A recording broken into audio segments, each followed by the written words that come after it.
Hello guys, good morning. Magluluto po tayo ng shrimps. Yan po ang ating shrimps.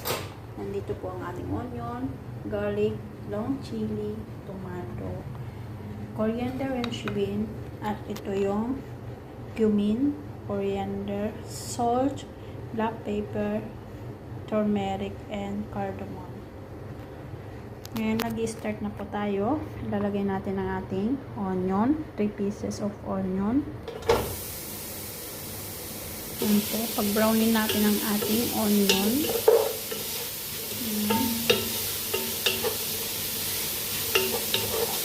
Yan po, wala pa siyang mantika. Yan, pag-brownin natin konti.